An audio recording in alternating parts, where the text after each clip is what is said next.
മന്ത്രി വി ശിവൻകുട്ടി ഈ വിഷയത്തിൽ ഇടപെട്ടിരിക്കുന്നു. അദ്ദേഹത്തിന്റെ പ്രസ്താവന വന്നിരിക്കുന്നു. കൊല്ലം തേവലക്കര ബോയ്സ് ഹൈസ്കൂളിൽ 8ാം ക്ലാസ് വിദ്യാർത്ഥി ഷോക്കേറ്റ് മരിച്ച സംഭവം അതീവ ദുഃഖകരമാണ്. സംഭവത്തെക്കുറിച്ച് അന്വേഷിച്ച് അടിയന്തരമായ റിപ്പോർട്ട് നൽകാൻ പൊതുവിദ്യാഭ്യാസ ഡയറക്ടർക്ക് നിർദ്ദേശം നൽകി. കൊല്ലം ജില്ലയിലെ ഉന്നത വിദ്യാഭ്യാസ ഓഫീസർമാരോട് ആവശ്യമായ ക്രമീകരണങ്ങൾ ഏർപ്പെടുത്താനും വി ശിവൻകുട്ടി നിർദ്ദേശം നൽകിയിട്ടുണ്ട്. ഷീജ ചേരുകയാണ്. ഷീജ, വിദ്യാഭ്യാസ മന്ത്രി ഇക്കാര്യത്തിൽ ഇടപെട്ടിരിക്കുന്നു. എന്തൊക്കെയാണ് വിശദാംശങ്ങൾ?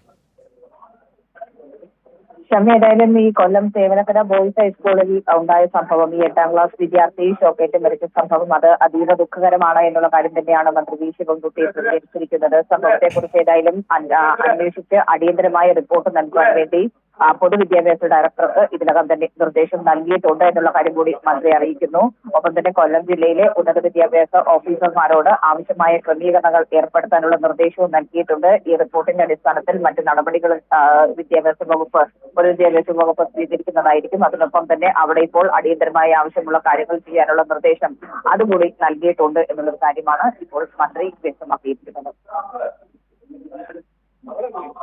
തേവലക്കര ബോയ്സ് സ്കൂളിൽ വിദ്യാർത്ഥി ഷോക്കേറ്റ് മരിച്ച വിഷയത്തിൽ അടിയന്തരമായി റിപ്പോർട്ട് നൽകാൻ വിദ്യാഭ്യാസ മന്ത്രി വി ശിവൻകുട്ടി ബന്ധപ്പെട്ട ഉദ്യോഗസ്ഥരോട് ആവശ്യപ്പെട്ടിരിക്കുന്നു. ഷീജയാണ് വിവരങ്ങൾ നൽകിയത്.